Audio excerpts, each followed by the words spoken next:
L'épisode d'aujourd'hui est commandité par Floravie, comme d'habitude, et aujourd'hui, je vous parle du Daphné, qui est un vibrateur de type wand. Et je ne sais pas si vous avez déjà essayé ça ou entendu parler, mais c'est vraiment très populaire comme jouet sexuel. Par contre, il peut être un peu intimidant. C'est pourquoi celui de Floravie, non seulement il est adorable, de haute qualité, comme tous leurs produits, mais il est aussi plus petit que les compétiteurs. Et ça, j'aime parce que c'est pas mal moins intimidant. Il est fait d'un silicone hypoallergénique, donc c'est super important d'utiliser un lubrifiant à base d'eau. D'ailleurs, Floravie en ont, inquiétez-vous pas. Il est aussi rechargeable avec différents modes de vibration. Bref, c'est un must pour votre table de chevet. Vous pouvez vous le procurer dans les grandes pharmacies, au supermarché Avril Santé ou encore en ligne. Et c'est encore moins cher quand vous le magasinez en ligne parce qu'on vous offre un code promo de 15% de rabais avec le code LBALADO15. Vous pouvez aussi recevoir le Daphné gratuitement et tous les autres produits de la gamme de Floravie en participant à notre petit concours hebdomadaire. Vous pouvez commenter votre moment préféré de l'épisode d'aujourd'hui juste en bas et on va faire tirer une boîte par saison. Donc, ça va peut-être être vous, la chanceuse. Sur ce, bon épisode tout le monde et merci Floravie. Bienvenue dans votre safe space pour vous inspirer. Bienvenue à Elle, le balado.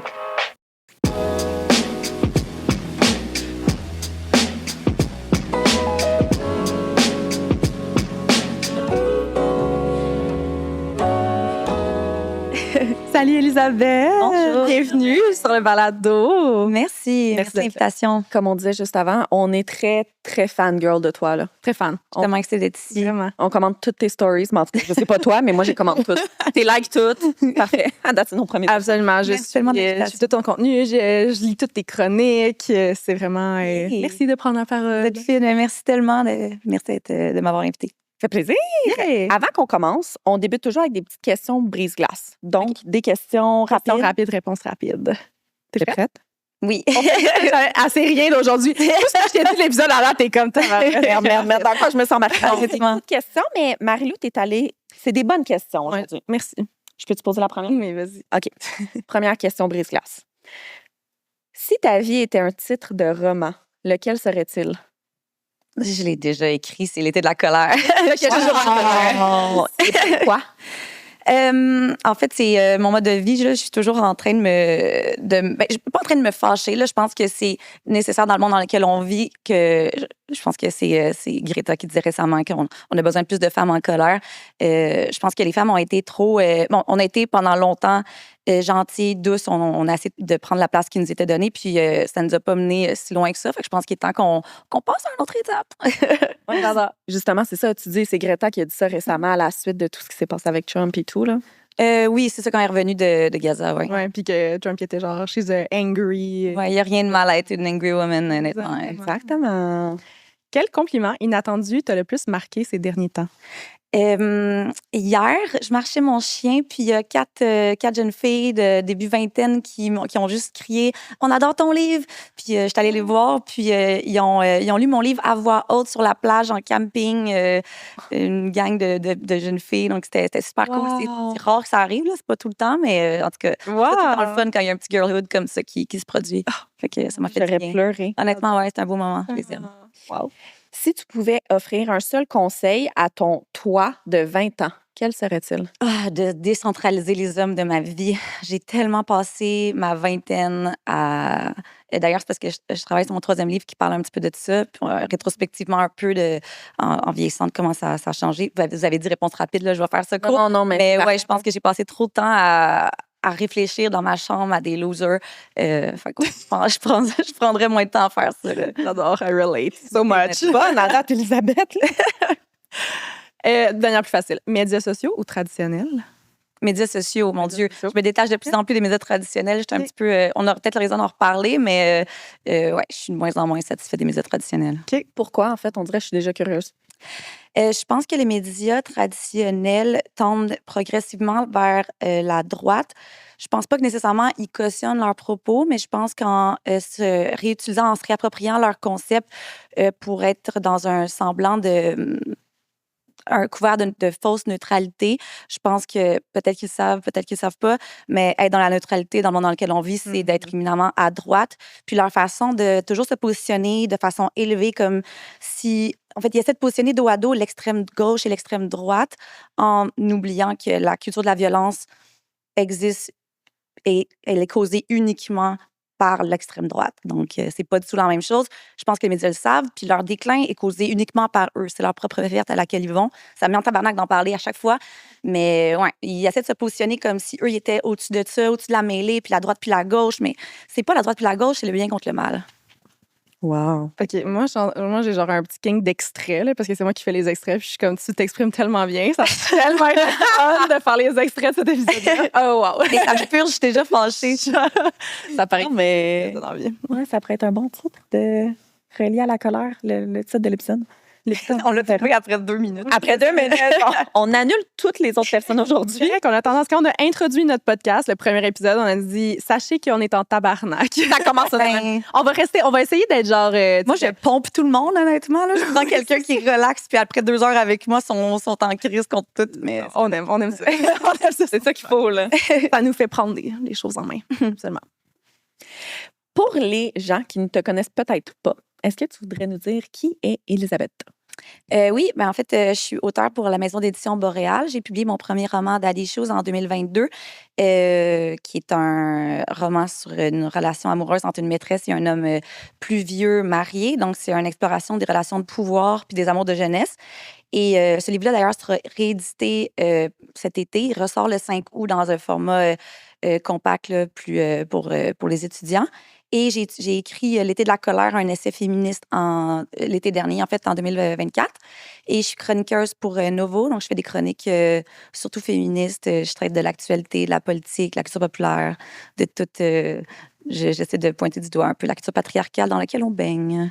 Et qu'est-ce qui t'a mené vers, je veux dire, ce sujet-là qui est le féminisme? Là, c'est un peu vague comme question, mais Oui, À 20 ans, en fait, à la base, 20 ans, tu pleurais des losers. Qu'est-ce qui s'est passé? j'ai un bac en littérature. Moi, je pensais juste écrire des romans. Honnêtement, c'est un peu venu simplement parce qu'on vit à une époque où je peux pas simplement être je peux pas juste écrire des histoires, faire mes trucs comme parallèlement au monde dans lequel on vit, comme une nécessité de... Fait que c'est un peu à cause du contexte extérieur où j'ai été plongée là-dedans. Mais tu sais, à la base, tout ce que je voulais faire, c'était écrire des romans, des histoires, de la littérature. Puis là, force est d'admettre que il manque parfois, je pense, de porte-parole pour les jeunes femmes, un genre de féminisme qui nous ressemble, je pense. Donc, voilà, c'est un peu arrivé. Des fois, je prends juste... Des fois, j'ai même pas envie d'écrire sur un sujet, puis je me dis, crime, il y a personne qui le ferait si on dirait que c'est pas moi. Fait que je me sens comme un peu obligée, des fois, de prendre cette place-là, tu sais. Fait que, ouais. Mais c'est ça, c'est un petit peu arrivé contre moi, ou en tout cas, malgré moi. Là, je voulais juste écrire des romans. laissez-moi tranquille, je voulais juste écrire. Non, mais c'est que des fois, ça me tente pas, tu sais, de mettre tout le monde à dos. Je passerais la POC à quelqu'un d'autre, mais c'est ça. Il n'y a pas beaucoup de personnes Non. qui passent la POC. Est-ce que tu t'es toujours considérée comme étant féministe? Ou il y a comme eu un déclic à un moment donné dans ta vie qui t'a... Non, je l'ai toujours été, mais je pense que j'ai cheminé là-dedans.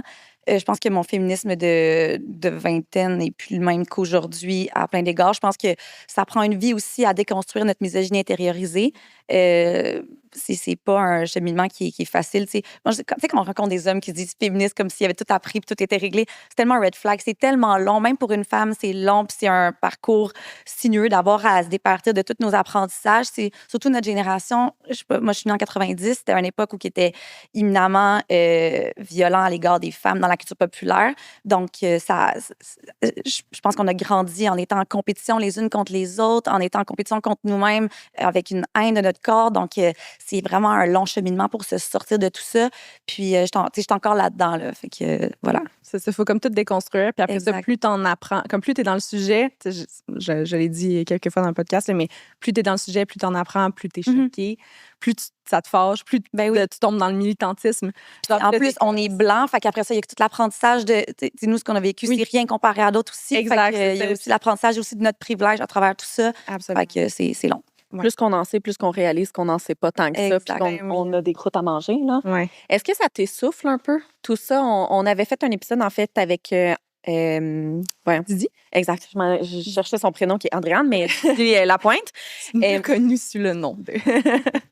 Puis elle a dit qu'elle était un peu brûlée à travers tout ça. Puis on en parlait, Marie-Lou et moi, hors onde, que v'là 10-15 ans, si tu m'avais demandé si j'étais féministe, je t'aurais sûrement répondu oui, mais non. Genre, on dirait que j'ai pas le choix de l'être. Mais de plus en plus qu'on fait ce balado-là, qu'on fait des lectures là-dessus, on dirait qu'on est juste de plus en plus fâchés, de plus en plus je vais me permettre, en crise après le monde. Genre.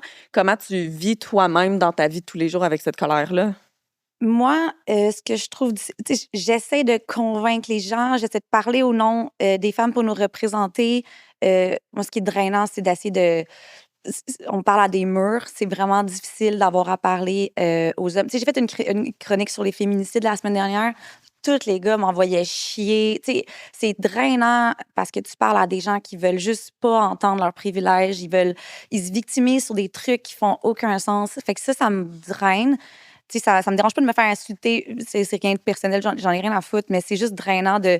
Tu te demandes si tu peux convaincre quelqu'un parce qu'ils sont tellement pris dans des trucs. C'est dur de parler avec des gens où on n'a pas les mêmes assises. Leur réalité n'est pas, est pas le vrai monde. Tu sais. Fait que, en tout cas, moi, je trouve ça dur d'essayer de convaincre les gens. Je sais pas, j'espère que j'ai réussi à en convaincre une couple. Au moins, sinon, ce que je fais, j'imagine que je donne des arguments aux femmes, ou en tout cas, je mets des mots sur comment certaines personnes, certaines filles surtout se sentent, puis qui n'ont pas la capacité à l'exprimer ou à le verbaliser. Au moins, je me dis que je fais ça, tu sais. Mais je sais pas si j'ai réussi à convaincre des gars ou à changer de camp, ou je sais pas, à nous humaniser un petit peu, ou si je fais juste les rendre encore plus braqués qu'ils sont déjà, là, ça, je le sais pas. Ouais, j'imagine quand tu lis tous les commentaires négatifs, le monde qui envoie chier, puis tout, t'es comme, tu vois peut-être pas la partie que tu touches, puis que C'est ça. C'est comme, il n'y a pas d'entre-deux sur les médias sociaux, c'est soit qu'on t'envoie chier ou soit on te fait une éloge. Fait que s'il n'y a pas quelqu'un qui te dit concrètement, genre, merci, t'as changé J'ai ma évolué vision, etc., là-dedans, puis que c'est juste quelqu'un que t'as eu un impact positif, mais qui va pas nécessairement reach out, puis comme, tu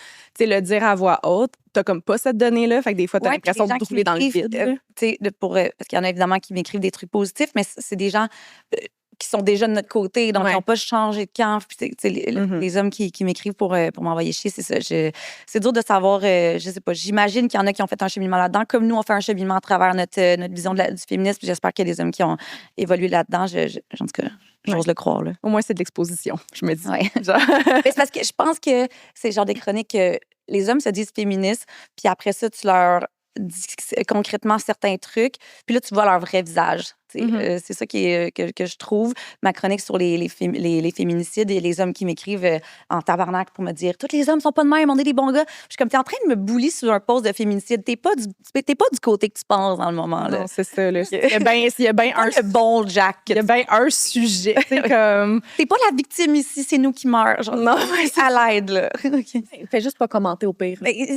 Mais justement, là, avant qu'on rentre dans le sujet là, parce qu'on est quand même déjà dans le sujet. On a continué avant que la caméra. Non, mais ça, quand vous le savez pas, il y a comme un petit thème aujourd'hui dans l'épisode. Oui, c'est quoi? Oui, mais on va t'en parler après. C'est quoi? En fait, moi, je me demandais, tantôt, je disais à Marie, mon jeu. Pour les gens, oui, le petit jeu. Pour les gens qui ne te suivent pas, allez suivre Elisabeth. Et 2, vous allez voir que Elisabeth poste souvent en story. Moi, j'adore quand tu fais ça. Je like tous les stories que tu fais ça.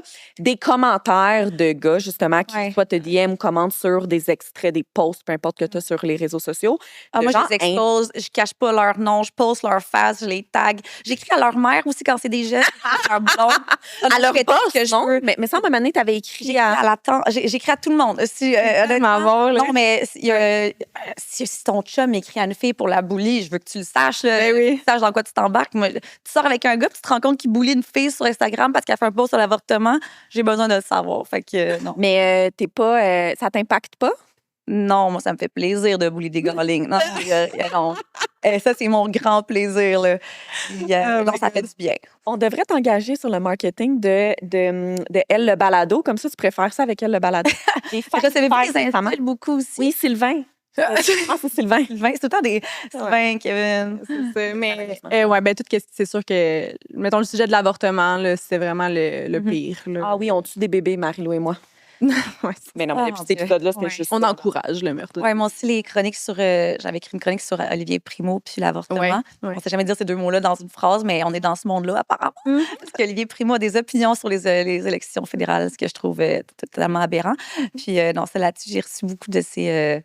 J'imagine de ses fans. De ses fans qui sont venus m'écrire. J'étais une conne. J'adore les bullies en ligne, honnêtement. Ça me fait vraiment un grand plaisir. Bon, tant mieux. Puis est-ce que tu trouves qu'il y a comme de la place pour des femmes féministes qui se prononcent comme ça ou est-ce que toi, tu trouves ça dur de te frayer ton chemin? Mais tu sais, mettons, là, tu écris des chroniques avec Nouveau. Comme, est-ce que tu ressens genre de l'ouverture par rapport à ça et d'avoir de la place pour écrire? Oui, c'est-à-dire, ce que je trouve drôle dans les médias traditionnels, c'est que, tu sais, par exemple, moi, des fois, je me fais censurer sur certains trucs, alors que de l'autre côté, Mathieu Bocoté puis Richard Martineau font des chroniques totalement. Il y a vraiment un côté, quand je dis que les médias traditionnels tombent progressivement vers l'extrême droite, là, il semble n'avoir aucune règle pour ces gens-là. Tu peux écrire des chroniques islamophobes, transphobes, ça a l'air correct. Tu sais, moi, en tout cas, j'essaie d'écrire des textes sur certains trucs, puis ça. Je me fais pas censurer à nouveau, là, c'est pas ça que je dis, mais ça reste que c'est pas les mêmes règles, en tout cas, auxquelles on doit se confronter. Faut que tu fasses attention. Ouais.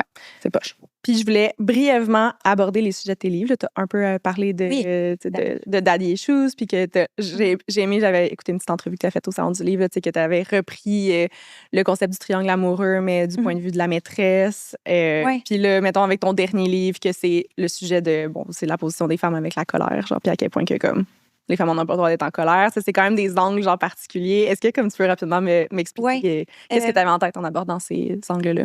Ben, d'abord, l'été de la colère, moi, je me disais, c'est parce que les livres féministes qui existent, c'est souvent des livres théoriques qui parlent souvent à un public déjà, quand tu vas acheter un livre féministe, je pense que tu es déjà un petit peu convaincu, ou en tout cas, ça parle pas aux mêmes personnes.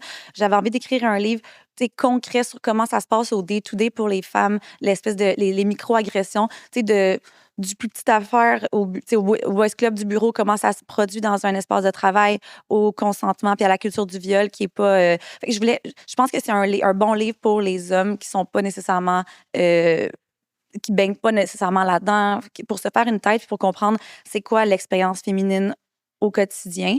Fait que je parle d'agression sexuelle. C'est pas ce que les hommes ont en tête, l'espèce de ce que la culture populaire en a fait, c'est une espèce de truc par un inconnu dans une ruelle. Il y a comme cette idée-là construite que les gars ordinaires sont pas des violeurs. Fait que j'essaie de reconstruire ça un petit peu. Fait que l'été de la colère, c'est un peu l'exploration de l'expérience féminine. Puis je pense que c'est une belle entrée en matière pour des hommes qui veulent se plonger un petit peu dans le féminisme, en tout cas, commencer à avoir une réflexion là-dessus, sur leur comportement aussi dans les relations intimes. Je pense que quand on parle de féminisme, on parle souvent de place sur les conseils d'administration, on parle d'égalité à l'Assemblée nationale, on parle de trucs vraiment basiques puis qui peuvent être cadrés. Alors que. Data, là. Genre, il y a tant de pourcentage de. Est-ce qu'on atteint l'égalité? Le sexisme dans les relations intimes, c'est pas quelque chose qui peut être recadré aussi facilement. Puis, je pense qu'il y a beaucoup à dire sur la question patriarcale. Comment nous, on apprend à aimer les hommes. Comment les hommes apprennent à aimer les femmes de façon déshumanisée, je trouve aussi beaucoup. Donc, voilà, c'est beaucoup là-dessus. De quoi tu t'es inspirée pour écrire justement tes livres? Tu sais, t'as étudié plus en littérature. Est-ce que tu as interviewé des femmes? Est-ce que sur quoi ton inspiration s'est basée sur quoi? Je lis vraiment tout le temps. Là, je fais juste ça de mes journées. Là, je lis des livres. Tu sais, Daddy Issues, je trouvais ça intéressant, l'idée de. Et premièrement, c'est une relation. Au-delà du fait que c'est une relation. Parce que les gens ont beaucoup focusé là-dessus, là, c'est une relation d'infidélité, c'est la maîtresse avec un homme marié. Je pense que les gens ont beaucoup retenu ça, mais ça reste que c'est surtout une relation entre une jeune fille puis un homme plus âgé. C'est vraiment la relation de pouvoir où. Quand tu es dans la jeune vingtaine, où c'est vraiment le centre de tes préoccupations, l'espèce de déséquilibre amoureux qu'on vit. C'est drôle parce que le fait qu'il était marié, c'est venu sur le tard dans mon écriture. Pour moi, c'était pas le centre du livre, mais finalement, c'est juste. Je pensais pas que les gens étaient aussi choqués de l'infidélité que ça. Ça a vraiment été retenu. Puis ce que je trouve drôle ensuite, c'est.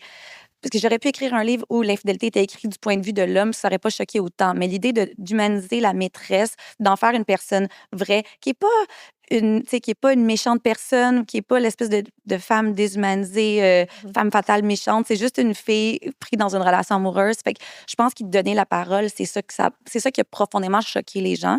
Ça a plus fait jaser que je pensais. Puis je pense que cette idée-là que cette femme-là puisse être une personne comme les autres, ça a vraiment plus dérangé que j'aurais cru. Oui. Le nombre de fois que je vois genre des trucs d'infidélité puis que comme. J'ai pas inventé l'infidélité, là. Non, mais tu sais que les gens. Non, mais les gens l'ont lu tout comme de façon puritaine, comme s'ils n'avaient jamais entendu parler de ça, un homme plus âgé qui trompait sa femme avec une jeune fille. Non, c'est ça. Non, mais c'est de l'humaniser. Tu sais, ce que je veux dire, c'est le nombre de fois que je vois les trucs d'infidélité, genre en ligne, whatever, puis que la blonde est en crise contre la fille. Exact. T'es comme. moi, je pense qu'il y a un dénominateur commun ici. Là, c'est pas, je pense pas que c'est le problème. L'histoire de Monica Lewinsky, tu sais, on appelle ça l'affaire Lewinsky, on n'appelle pas ça l'affaire Clinton. Ça n'a jamais été lui qui était le centre de l'attention. Le problème, c'était la femme rigide qui a pas été capable de retenir le mari, puis la jeune fille épouvantable qui s'est pognée le président, alors que c'est une relation de pouvoir complètement inappropriée. Là. Absolument. C'est fou, hein, quand on y pense. Moi, je suis pleine de regrets de ne pas avoir acheté le livre plus tôt puis de l'avoir emmené pour que tu le signes. Oh. Est-ce que je vais pouvoir te les envoyer? Ben là, oui, je vais te signer ça, Je franchement. vais toutes les acheter. Je vais acheter le deuxième, je vais acheter le deuxième, je vais acheter le deuxième. Je vais te les envoyer. Attends qu'ils ressortent là, cet été. Bon. Là, Marie-Lou, tu veux-tu expliquer ton idée parce que je trippe? Oui, puis genre, faut qu'on se lance là-dedans parce que... On jase peur. Ton jeu? Non, mais ça fait pas peur. être Mais non, le fun. arrête, on t'a posé 3 questions, puis genre, à toutes les fois, tu nous sors la meilleure réponse de l'univers. Je suis complètement en amour, là. Je suis zéro stressée pour toi. I think you're gonna like it. Je vais te laisser l'expliquer, puis après, j'ai peut-être une petite touche funky, j'ai envie de rajouter. Vas-y. Oui, fait que ce que je voulais faire, en fait, je me suis inspirée du fait que j'essayais de trouver genre un concept. Parce que justement, avec Elisabeth, on peut tellement parler de 10 millions d'affaires. On est 3 féministes. Ben Va falloir que tu craquées. viennes, Ouais, love it. si tu veux. Puis, Une heure, on a assez. non, je sais. C'est sûr qu'on va dépasser. Fait que je voulais m'inspirer de tes chroniques qui sont comme un peu... Bon, c'est tout le temps sur des sujets, genre c'est disparate au final. Il y a tout le temps un angle féministe, mais tu abordes différents sujets d'actualité, des sujets qu'on parle, puis toi, tu viens l'aborder avec ta petite touche. Fait que là, j'étais comme, OK, on va faire ça, on va jouer à un jeu. Il n'y a pas tant de règles que ça, là, c'est le jeu des hot takes, le fait comme des opinions tranchées, mettons. Donc, j'ai juste une liste d'opinions. Puis on en discute, genre tu nous donnes ton avis là-dessus, puis tu nous dis si t'es d'accord ou pas d'accord. Ah non, je vais me mettre Puis dans la merde. Non, L'idée mais que non. j'ai. Moi, c'est d'accord. Moi, c'est. Ben, Ouais, ouais. on joue ensemble, gang. Mais Mais que là- non, refusé. J'espère que non. C'est juste que là, tantôt, on se disait, hey, on va être dans la marde. Il y en a bien trop. Genre, on a trop fait une grosse liste. Tu vas être ici jusqu'à 11h ce soir. Ouais. Tu as le droit à 2 skips. OK. Ouh. J'aimais ça. Mais je pense pas que tu vas être dans Non. la merde. Honnêtement, genre, c'est Mais premièrement, je suis les moins bonnes réponses. Mais là. non, mais dans le film, ils vont être anyway, je suis excellents. la gardienne des extraits. Fait que La gardienne. C'est vrai que c'est toi la gardienne des c'est moi la extraits? gardienne des extraits, c'est moi qui fais les extraits. Fait que le but, c'est jamais de mettre dans la marde. Après, Ben non. c'est genre, tu sais, après ça, comme si on a un extrait qui pogne que le monde y chiale puis que c'est sur l'avortement, je suis comme, ben je m'en calisse. Tu sais, dans le sens, Ben oui. c'est trop important pour Non, comme, on est fine. pas le mettre à cause qu'il y a des mauvais commentaires. Non. Puis, C'est sinon- censuré pour eux, là, ça, c'est la règle. Exact. Puis les gens qui écoutent le balado, honnêtement, sont fucking nice. Genre, c'est des C'est féministes. pas deux dont j'ai peur. C'est les gens qui voient les reels passer puis qui n'ont pas de secondaire 3. Ouais, c'est ça, exactement. Mais moi, mais quand que les gens sont méchants, je vous bloque. Je m'en crisse. Moi, je les bully. Ben, Non. Mais I delete and I block. Je suis comme, I don't want this energy on my Fait que à nos podcast. femmes, là, tout le monde qui m'écrit, là. Fait que... mais récemment, ben, je reviens tout le temps à Sylvain, je donne beaucoup trop de visibilité. Mais j'avais fait le story. Sylvain est bien au balado. Non, j'avais fait un story en le taguant, puis là, après, j'étais comme, is it too raw? Mais non, je fais tout le temps Oui, ça. Voyons, j'allais. c'est grave. Puis là, j'ai enlevé, puis là, j'étais comme, ah, mais Elisabeth, elle le fait. Mais là, oublie ça. Ah, moi, je fais tout le temps ça. Il y a un gars qui m'a écrit l'autre fois, là, j'ai un peu peur. Est-ce que ça Oh, faisait- minou loulou. Non, ça faisait, il m'avait boulé une journée de temps. puis C'était juste parce qu'après ça, il s'attendait pas à ce que je punch back. Puis Ok, il a eu ok, ok. peur. Fait que j'étais vraiment... Non, je pensais qu'il t'écrivait, ah, je veux Non, non. t'écrire, mais j'ai peur. Non, non, il avait peur parce que je l'avais boulé toute la journée en le taguant parce qu'il m'avait écrit des insultes. Fait que J'étais bien contente. Ben oui, absolument. Bon, hot takes, t'as le droit à 2 skips. Yes. Première opinion. Les hommes qui refusent le congé de paternité sont un frein à l'égalité. Oh shit, on commence fort. C'est tout pas mal des gros sujets. Là, je me demande. Tabarouette. Attends une minute, c'est champ gauche, champ maudit, ça? Je m'attendais pas à ça. Non, mais en fait, ouais.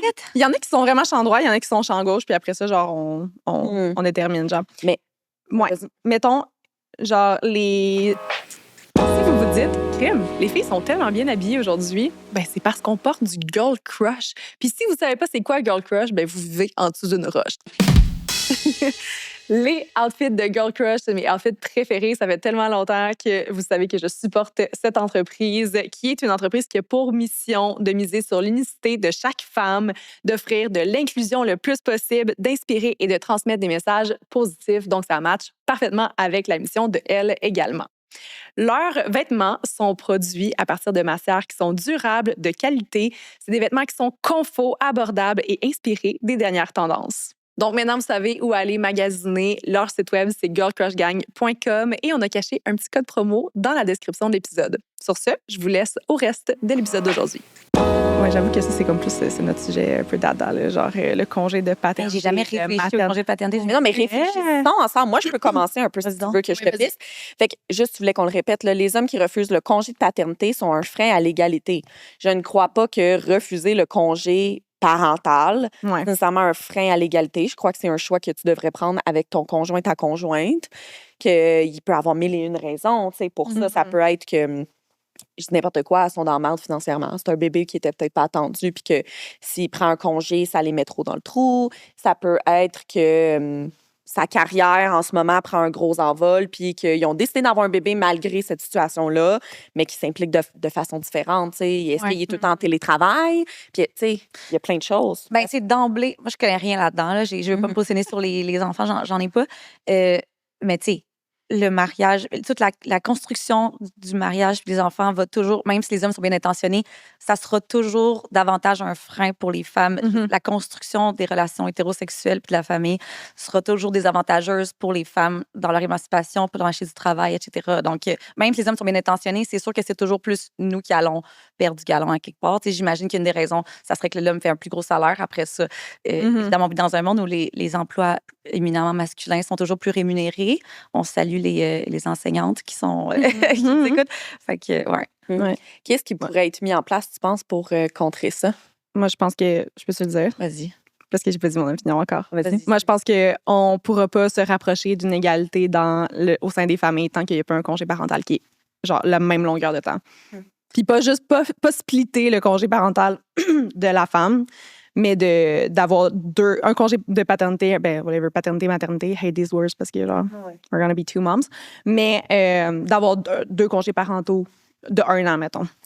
Puis on n'a absolument pas un gouvernement qui est ouvert à ce genre de discussion. Il y a des pays qui font ça. Je pense que genre Pays-Bas, ou ben comme Suède ou whatever, dans le coin où est-ce qu'ils sont fucking nice, là, genre. Ils ont tout compris. Eux autres, c'est même nombre de temps. Je pense pas que notre gouvernement actuel est rendu là. Non. Mais quand Elisabeth va être première ministre, par contre, là, ou 4. Vous avez Ruba Gazal, je suis contente de l'entendre là-dessus. Ah oui, ben Ruba est venue, puis là, c'est une queen. 4 est comme je me pars en politique, là. Pour vrai, j'ai envie de devenir la prochaine ministre de la Santé.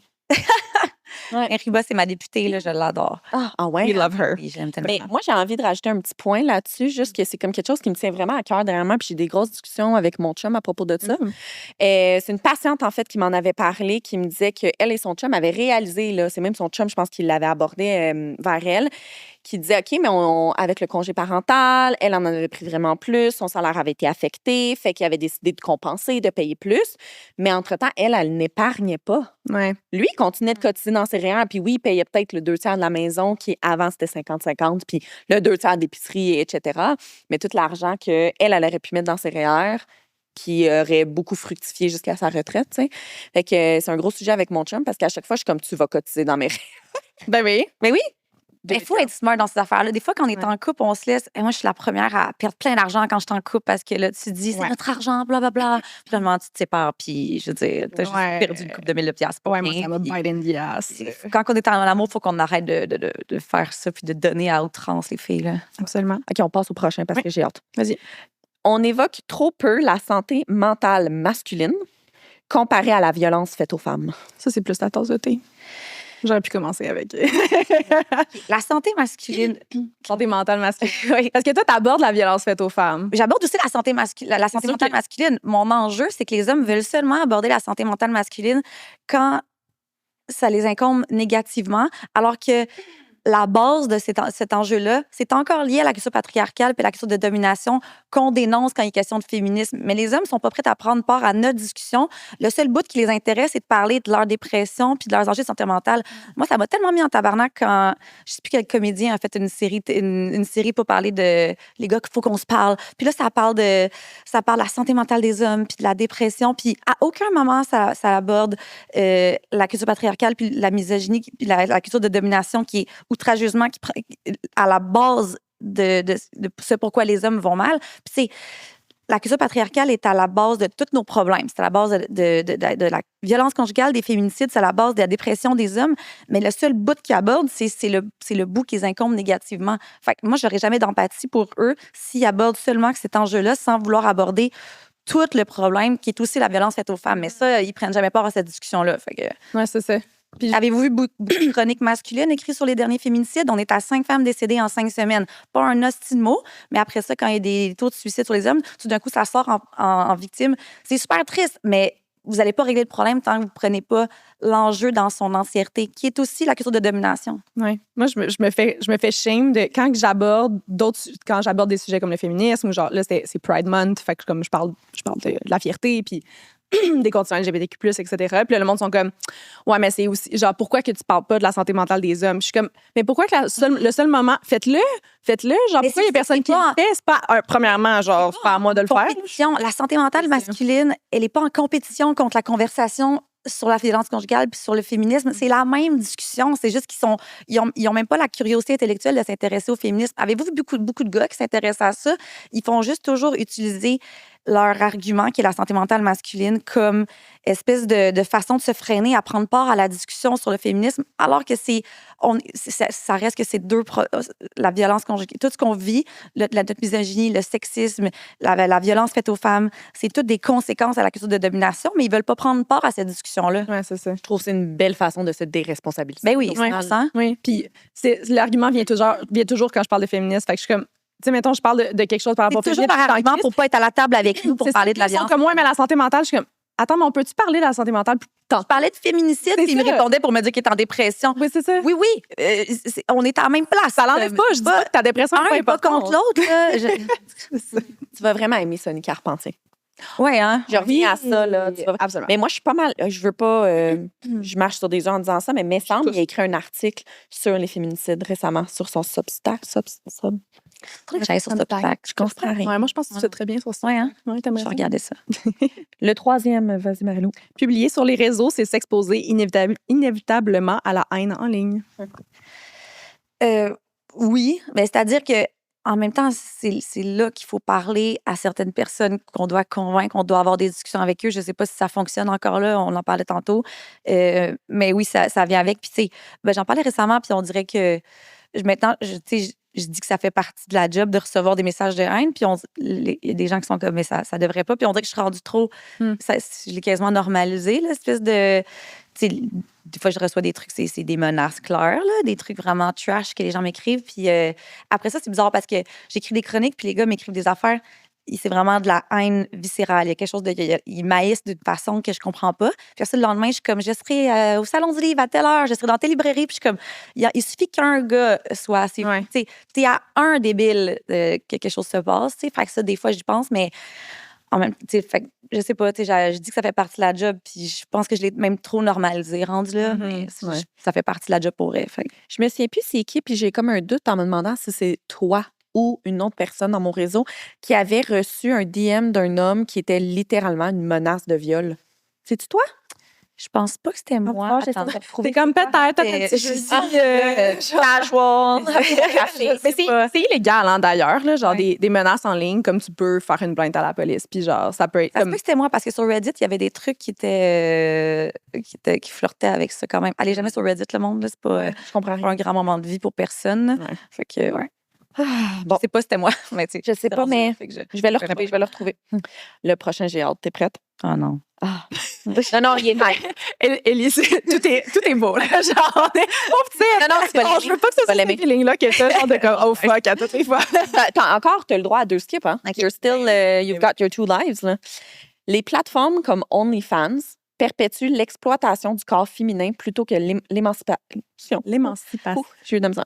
Ouais, moi, je sais pas si on a le droit de dire ça, mais en tout cas, moi, je suis un peu contre la culture, la culture pornographique. J'en consomme pas. C'est quelque chose qui est là pour déshumaniser les femmes, puis notre plaisir n'est pas mis en cause. Puis j'en parle dans L'été de la colère, dans une scène d'agression sexuelle que j'ai vécue, où je trouvais que l'agresseur avait l'air de perpétrer un apprentissage de ce que pour lui étaient les relations sexuelles en ligne. Puis je trouvais qu'il avait l'air de de copier ou un peu ou de ce qu'ils avaient vu en ligne. Puis je sentais que c'était vraiment une représentation excusez. C'est comme une représentation de ce qu'ils avaient vu en ligne, qui étaient les relations sexuelles qui finalement n'avaient rien à voir. Fait que moi, ça m'avait vraiment comme troublé ça. Fait que, ouais. Mm-hmm. Avec tout ça, là, on dirait depuis tantôt, j'ai la même question qui me trotte en tête, là. Comment qu'on fait, je ne suis pas du tout au courant de ton statut matrimonial, là, mais Je peux pas être plus célibataire là, que ça. Je sais. mais comment qu'on fait après pour dater des gars? C'est vraiment tough. On date des filles. Ben, c'est parce que je suis publique sur beaucoup de trucs. Je pense que c'est un bon repoussoir pour un certain type de gars que de toute façon, je veux pas dater. Mais je pense que mes positions publiques, je suis assez aussi virulente là, dans mon discours. Fait que je pense que ça en repousse plusieurs, mais je pense que ça repousse des gars avec qui, de toute façon, je peux pas avoir de relations. Mais je pense aussi que souvent, des gars me datent pour des mauvaises raisons à cause de tout ça. Fait que c'est plus tough de dater depuis que je fais ce travail-là. Aussi, ils en savent un peu trop sur moi. Puis, mais des fois, j'ai l'impression que les raisons qui les poussent à me dater sont pas nécessairement les bonnes, justement, en raison des takes que je prends publiquement, tout ça. Fait que, ouais, je me suis un peu retirée de la vie amoureuse, là, parce que c'était après certains podcasts, après certaines apparitions publiques, je trouvais que les gars en date, c'était pas pour des raisons qui étaient particulièrement louables, là, que j'étais assise là. Fait que, ouais. C'est triste un peu. Ouais.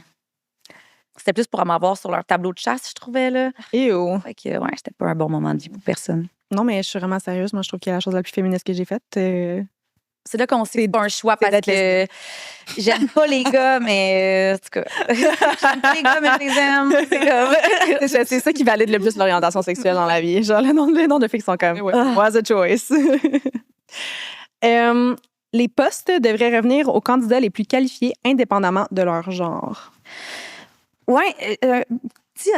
Moi, j'ai tout le temps de la misère avec les gens qui votent. Tu sais, mettons, dans les élections américaines récemment, tu sais, moi, j'étais pas une fan de Kamala Harris, par exemple. Elle a eu des positions sur Israël, pro-Israël, qui étaient un petit peu trash. C'est pas une femme qui aurait amené les femmes et les communautés noires à se surélever. Même chose pour Barack Obama, mais cette idée-là de voter pour une figure qui te ressemble, les gens ont faussement l'impression que ça va t'aider d'une certaine façon, ce qui n'est pas le cas. Fait que par exemple, les démocrates, je trouve qu'ils avaient fait ça, de mettre une figure qui ressemble à... C'est pas parce que c'est une femme noire qu'elle va aider ni les femmes ni les communautés noires, puis je pense qu'on fait souvent cette erreur-là. Donc, ouais, c'est juste une petite parenthèse, là, vite comme ça. C'est un take, love it.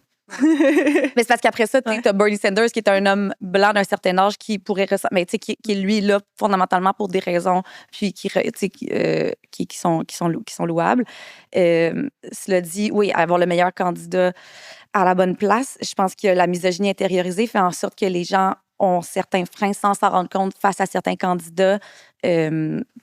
Puis je pense que ça serait important que tout le monde fasse une introspection à savoir pourquoi je déteste cette fille-là, pourquoi je déteste cette candidate-là. Est-ce que c'est parce que c'est vraiment pour ce qu'elle représente ou c'est parce que j'ai quelque chose en moi à retravailler? Fait que, il y a beaucoup de femmes. En fait, les dernières élections, ça a été un recul du nombre de candidates féminines qui ont été retenues. À l'Assemblée nationale, on n'a pas non plus une représentativité qui est forte. Puis ça transparaît dans certaines décisions publiques.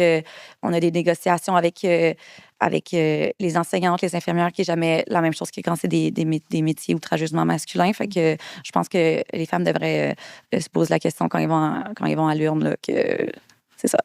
Réfléchissez. Mais c'est qui nous a parlé, Marie-Lou, dans un épisode qui disait qu'il y avait des études qui avaient été faites justement afin d'un peu comme étudier ce phénomène-là. Est-ce qu'on engage vraiment la personne qui est la plus qualifiée? Est-ce qu'on est capable d'être neutre?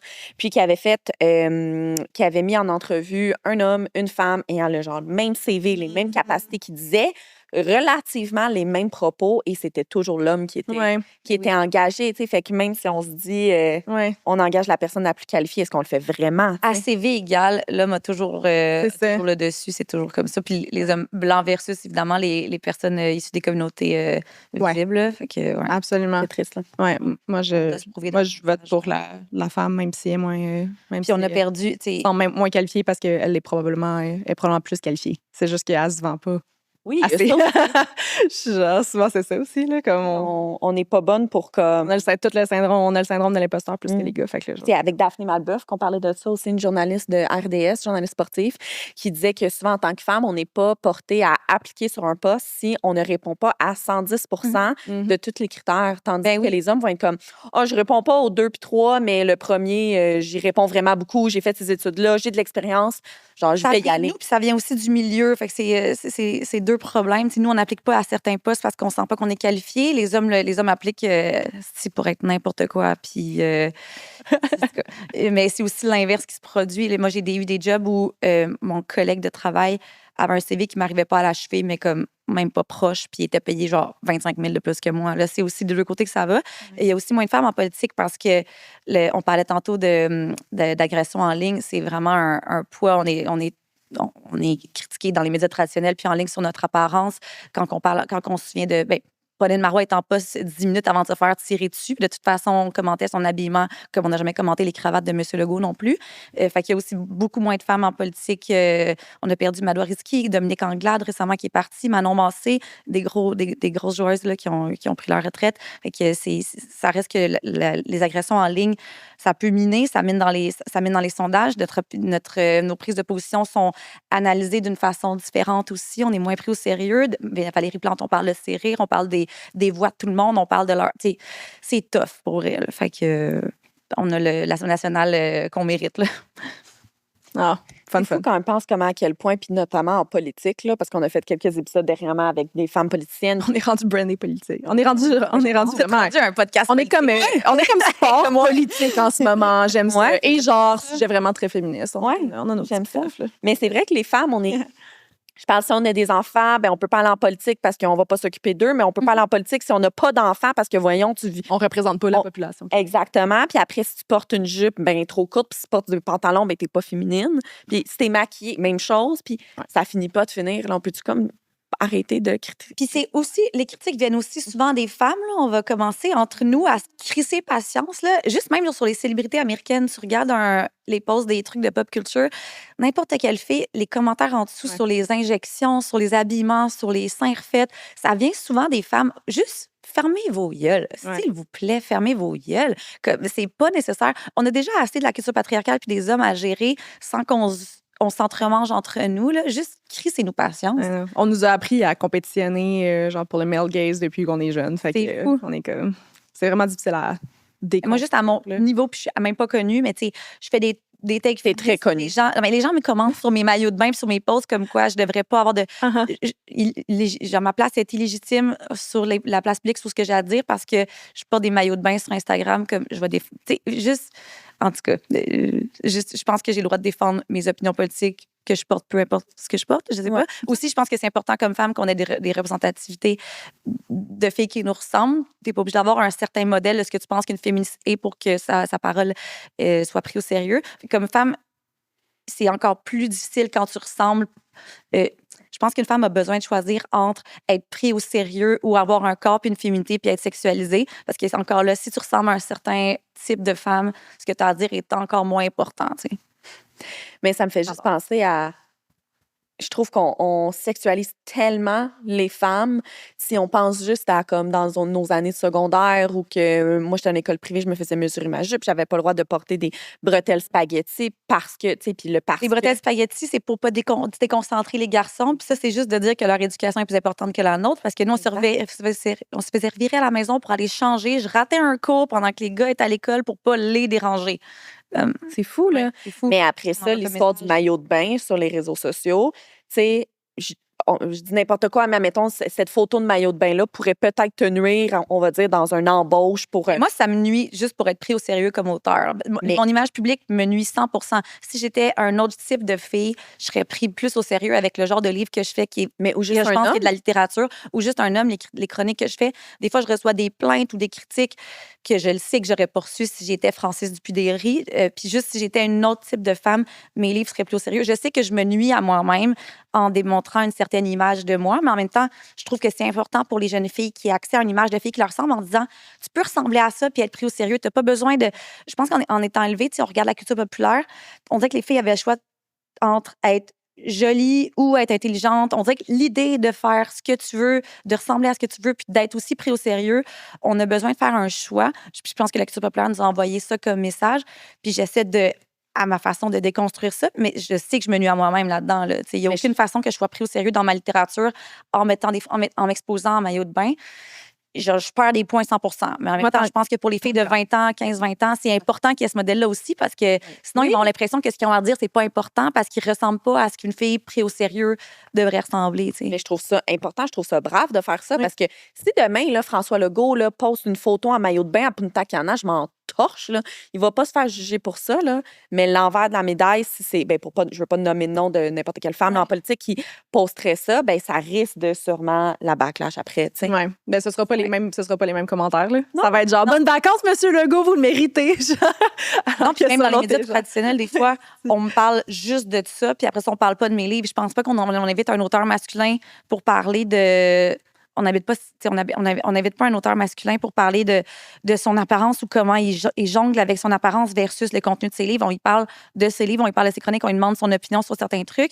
Puis après ça, je suis en entrevue 8 minutes à un poste traditionnel, t'as pas le temps de faire comme on fait ici tout. Fait que je pars de là-bas, puis je suis comme, j'ai juste parlé de mon contestant. Tu sais, comme, on n'a pas parlé de ce que je fais, j'ai pas eu de questions qui étaient légitimes sur mon travail, tu sais. Fait que ça me nuit, mais en même temps, je me dis, il faut qu'on commence quelque part, là. Ouais. Je sais pas. Fait qu'on passe à la prochaine question pour pas trop parler du post Instagram. Qui est pin mais c'est pas sur ton profil. And I love that. Parce que c'est genre... important d'expliquer. Je le fais par exprès, tu sais. Oui, c'est ça. Moi, je trouve ça très nice. Les gars, quand ils m'insultent, parenthèse, ils utilisent toujours mon apparence pour m'enlever de la légitimité dans mes prises de parole. C'est toujours votre habillé, tu peux pas être... Genre, c'est toujours par rapport à mon apparence. Les hommes peuvent jamais commenter ou juste déconstruire mes idées. C'est toujours par rapport à mon apparence. Ils commentent « Va au gym, t'es laide, habille-toi ». Ça n'a jamais rien à voir avec un petit peu ce que j'ai à dire. T'es déconcentre trop avec tes bretelles spaghetti. Je pense qu'ils n'aiment pas l'idée qu'une femme qui me ressemble ait des prises de position parce que les femmes, dans leur idée, c'est là pour leur plaire, leur séduire. Puis je pense que ça les fait d'autant plus chier que je suis en maillot de bain puis que je les haïs. Puis la preuve que comme ils sont pas capables de réfuter quoi que ce soit, c'est que la seule façon qu'ils sont capables de nous attaquer, c'est sur notre physique. Exact. Parce que apparemment, genre la société nous a dit que c'était la chose la plus importante à propos de nous, fait qu'ils sont comme on peut les attaquer où est-ce que ça. Ils essaient de nous déshumaniser puis de nous ramener à notre corps, mais on vous connaît les boys. C'est bon. Je sais plus à qui de. Je pense que c'est à toi. Je te laisse y aller. Un allié se voit aussi à ce qu'il partage et défend activement. C'est une grosse phrase. T'es considéré un allié si t'es capable de poster sur les réseaux sociaux puis de c'est partager important, le message. Mais je pense pas que c'est défini par ça. Il y a souvent des gens qui ne font... Faut pas penser que ta job est faite parce que tu as publié, parce que tu es un gars et tu as publié des trucs. Ton bout de travail est pas fait. Je pense que notre génération, on met beaucoup l'emphase là-dessus. C'est pas tout. C'est aussi de prendre la parole dans les lieux. Tu sais, être féministe et être un allié, c'est de flipper des tables aux endroits où toi, t'as accès, puis pas les autres. Fait que, tu sais, à vos soupers de famille, là, quand votre oncle fait un commentaire raciste, c'est là le moment d'avoir un commentaire. C'est pas parce que tu postes 2-3 affaires dans le Black History Month que t'es une bonne personne. Tu sais, il faut que t'envoies chier ton cousin loser, là. Il faut que tu rendes les choses inconfortables. Il faut que tu prennes des conversations. Il faut que tu laisses ton chum quand il dit des affaires homophobes. Tu sais, c'est vraiment dans le day-to-day. C'est pas... Instagram, c'est pas la vraie vie. Il faut que tu rendes inconfortable ton patron qui dit un commentaire sexiste. Il faut que tu les remettes à leur place, puis il faut qu'ils se rendent compte que ce qu'ils disent, c'est pas légitime, c'est pas approprié, puis que ça n'a pas sa place dans notre monde. Fait que juste rendez le monde inconfortable. Mais postez pas des stories en pensant que votre travail est fait. Vous n'êtes pas un allié de la communauté noire, vous n'êtes pas un allié des communautés visibles. Il faut aller au-delà de ça. Juste, si ton père dit quelque chose de raciste ou de sexiste, dis-lui, explique-lui, bloque les gens de ta vie quand ils ont des commentaires inappropriés, mais ton bout de travail n'est pas fait parce que tu as posté une story pendant le mois de la communauté LGBTQ. Là. J'ai envie de drop the mic. Ah, c'est bon. Ouais. Ça serait un bon exercice. On est tellement gossante. faut que je m'enlève la job de ma tête. Genre. On dirait que je te vois faire le montage depuis tantôt. Moi, genre, je suis comme, on peut pas parler pendant ce segment-là parce que moi aussi, je suis comme, faut pas qu'elle parle. C'est tellement bon.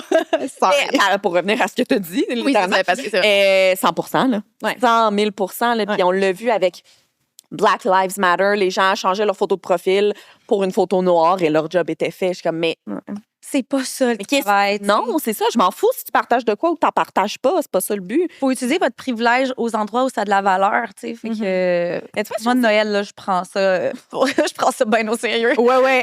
on manque aucun party Non, de mais famille. à Noël passé, on a fait un épisode spécial pour ça. Genre, c'est comme comment C'est tough. comment faire un être souper de féministe dans tes soupers de famille, genre dans tes Ouais. parties de Noël. C'est vraiment ça. Je sais pas, mais on dirait qu'on est toujours une personne isolée dans une famille de Ouais. 20 personnes qui ont des opinions contraires à nous. Fait que c'est comme nous, le mouton noir. Mais tu sais, dans mon quotidien, tout le monde pense que c'est super Ouais. difficile parce que dans mon quotidien, tout le monde pense que moi, il y a personne. tu sais, Ouais. Ben, c'est on des vote personnes à que t'as gauche, on choisies. pense à gauche, on est toutes des bonnes personnes. Puis Ouais. là, j'arrive à Noël, puis tout d'un coup, tout le monde a des affaires super trash. Puis là, j'ai tout le temps quelqu'un qui dit comme, pas une chicane. Je suis comme, c'est pas moi le problème ici, là. C'est vraiment C'est vraiment tough d'être ce tough. mouton noir-là. J'ai Ouais. l'impression que c'est comme ça dans chaque famille. Mais c'est la famille que tu choisis versus que tu choisis pas. Ah ouais.